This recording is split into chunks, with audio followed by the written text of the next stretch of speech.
sifat-sifat determinan dan inverse matrix.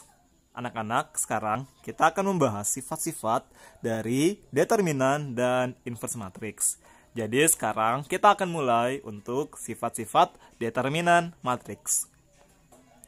Nah, sifat-sifat determinan matrix ada beberapa sifat yang harus diketahui. Yakni, sifat pertama adalah kalau kita punya determinan matriks A dikali dengan matriks B itu sama dengan determinan dari matriks A dikalikan dengan determinan dari matriks B. Oke, jadi sifat pertama adalah determinan matriks A kali B itu sama dengan determinan matriks A dikali dengan determinan dari matriks B. Selanjutnya, determinan dari matriks A transpose, jadi determinan dari A transpose sebenarnya sama dengan determinan matriks A itu sendiri.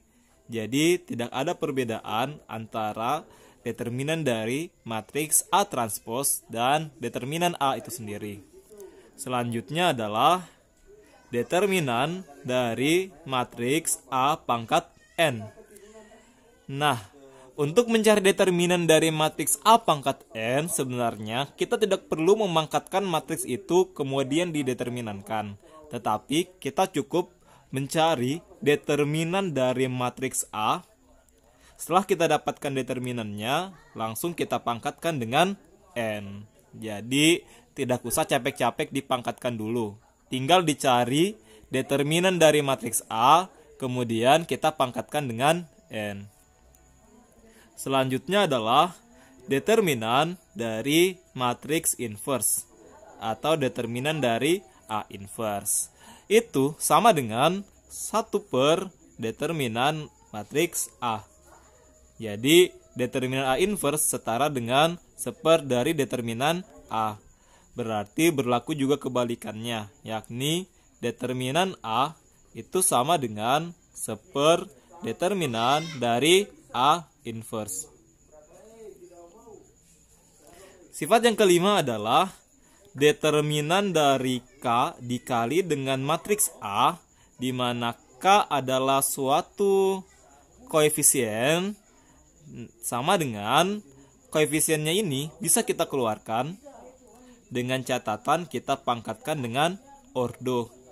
Jadi kalau ordonya 2 kali 2, kita pangkatkan dengan 2. Kalau ordonya 3 kali 3, kita pangkatkan dengan 3, dan seterusnya. Kemudian kita kalikan dengan determinan dari A. Oke, jadi inilah 5 sifat determinan yang harus kalian tahu. Jadi sifat-sifat ini akan sangat berguna untuk mengerjakan soal-soal yang berkaitan dengan determinan dari suatu matriks. Nah, pada matriks ada saat di mana suatu matriks tidak mempunyai determinan atau tidak mempunyai inverse. Jadi ada syarat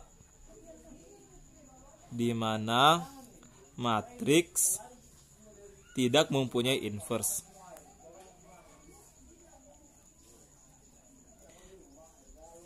Nah, kondisi ini kita sebut sebagai matriks singular. Jadi ini kita sebut sebagai matriks singular.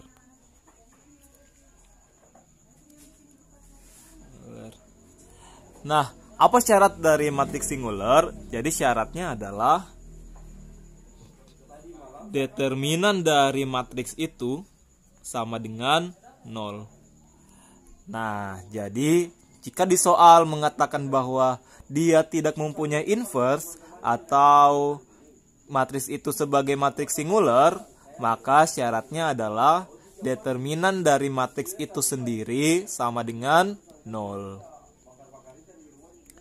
Selanjutnya, ada beberapa sifat yang harus kita ketahui lagi, yakni yang pertama, jika suatu matriks A dikalikan dengan inverse-nya menghasilkan suatu matriks identitas. Berlaku juga untuk suatu matriks inverse dikalikan dengan matriks A juga menghasilkan matriks identitas. Jadi ordo dari matriks identitas ini tergantung dari ordo matriks A. Kalau matriks A itu berordo 2 kali 2, maka menghasilkan matriks identitas yang berordo 2 kali 2. Kalau matriks A ini berordo 3 kali 3, maka menghasilkan matriks identitas yang berordo 3 kali 3 pula, dan seterusnya.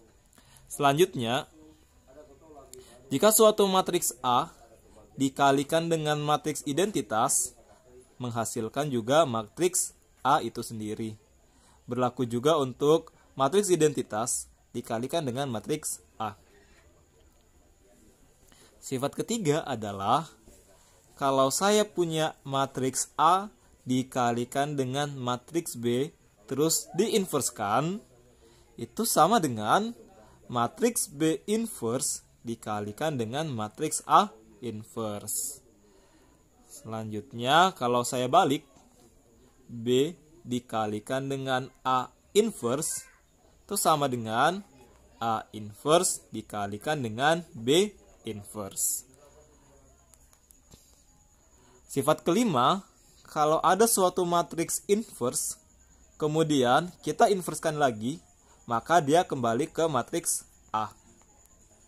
Sedangkan sifat terakhir adalah kalau ada suatu matriks transpose, kemudian ditransposkan lagi, juga akan kembali ke matriks A. Oke, jadi ini adalah sifat-sifat yang harus kalian ketahui pada matriks. Semoga kalian bisa paham. Selanjutnya, kita akan melangkah ke contoh soal. Silakan cek di video selanjutnya.